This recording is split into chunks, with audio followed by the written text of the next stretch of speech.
The end of affirmative action at college campuses. Heated reaction after the historic ruling by the Supreme Court. Good evening. I'm Christine Johnson. I'm Maurice Dubois. The High Court declaring today race cannot be a factor when admitting students. The decision forcing colleges and universities to look for new ways to achieve diverse student bodies. Tonight it is quiet outside the Supreme Court after the landmark decision. But earlier today, protesters on both sides of the issue clash with opposing viewpoints.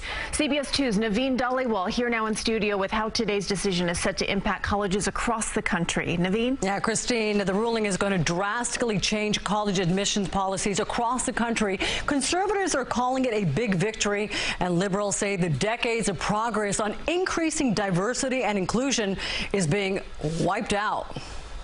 The Supreme Court's decision to shoot down affirmative action is a big sting being felt across colleges in the country. It's going to be a lot more stressful for students who are applying coming from diverse backgrounds. The decision means colleges and universities must stop considering race in their admissions process. For the majority, Chief Justice Roberts saying the student must be treated based on his or her experiences as an individual, not on the basis of race. Justice Sonia Sotomayor accusing the court majority of ignoring history, saying the court cements a superficial rule of colorblindness as a constitutional principle in an endemically segregated society where race has always mattered and continues to matter. It's very hard to imagine a world where students of color like myself would be able to fully represent ourselves, our qualifications, what we can contribute to campus in a race-blind environment. President Biden making remarks moments after the historic ruling. Discrimination still exists in America.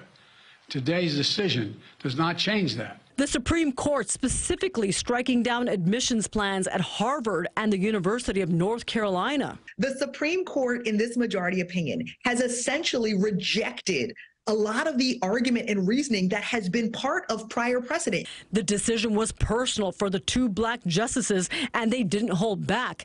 Justice Ketanji Brown Jackson, the first black woman to serve on the High Court, wrote, quote, "With let them eat cake obliviousness, the majority pulls the ripcord and announces colorblindness for all by legal fiat." Clarence Thomas responded, quote, "Justice Jackson uses her broad observations about statistical relationships between race and select measures of health, wealth, and well-being to label all blacks as victims."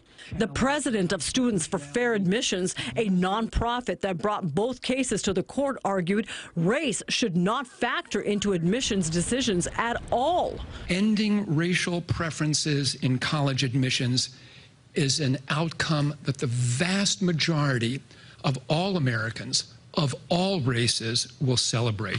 CBS News polling shows 70% of Americans think race should not be allowed as a factor in college admissions. This future Columbia student says this. There are a lot of different factors that play into an application regardless of your race, and I think that's one small factor. People forget that you have to try hard in school, and anyone can do that regardless of their race.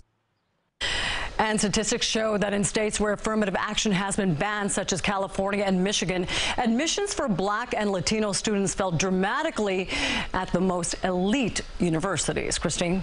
All right, Naveen, thank you. Tomorrow will be the Supreme Court's last day of this term, and there are 4 cases left to decide.